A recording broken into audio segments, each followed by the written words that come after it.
ఇంతకు ముందు కొద్దో గొప్ప కనీసం మైక్ ఆన్ లో ఉందా లేదా అన్నా మాకు తెలిసేది. ఇప్పుడు మైక్ ఆన్ లో ఉందో లేదో కూడా తెలియడంలా, ఎప్పుడు మీరు ఆఫ్ చేస్తున్నారో కూడా తెలియడంలా. కాబట్టి దీని దిక్కు చూడాలో మీ దిక్కు చూడాలో కూడా అర్థం కావడం లేదు మాకైతే. కనీసం ఇంతకు ముందు ఇలా ఇలా అనే అవకాశం ఉన్నా ఉంది, ఇప్పుడు చూస్తే అసలు అది కూడా అవకాశం లేకుండా పోయింది. అహ్మదాబాద్ తో కూడిన గుజరాత్ చూసుకుందాం అధ్యక్ష. 2015-16కు సంబంధించి వాళ్ళ జిఎస్డిపి గ్రోత్ రేట్ కేవలం 7.7. ఆహా, నిజంగా చంద్రబాబు నాయుడు గారి ఆధ్వర్యంలో మన గ్రోత్ రేట్ మాత్రం 10.99%, 11%.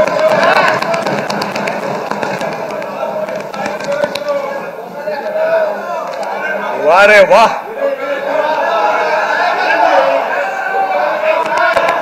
నిజంగా గొప్ప అధ్యక్ష. అది నిజంగా ఇంత ఘనంగా వృద్ధి రేటు మనం ఎలా వచ్చింది అన్నది నిజంగా దేవరహస్యం అధ్యక్ష. 11% గ్రోత్ రేట్ నమోదైంది అని చెప్పి విపరీతమైన డబ్బాలు కొట్టుకునే కార్యక్రమం జరుగుతూ ఉంది అధ్యక్ష. అధ్యక్ష, బీకామ్ లో ఫిజిక్స్ చదివిన వాళ్లకు నా లెక్కలు అర్థం కావాలి అధ్యక్ష.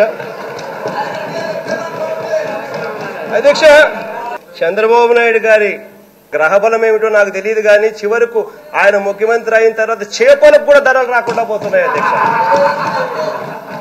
ట్రంప్ పేరు చెప్తే ఏ రకంగా భారతీయులు భయపడుతున్నారో, చంద్రబాబు నాయుడు గారి పేరు చెప్తే డొమెస్టిక్ గా ఉన్న మన సంస్థలే కాకుండా ఇంటర్నేషనల్ సంస్థలు కూడా భయపడుతున్నాయి అధ్యక్ష.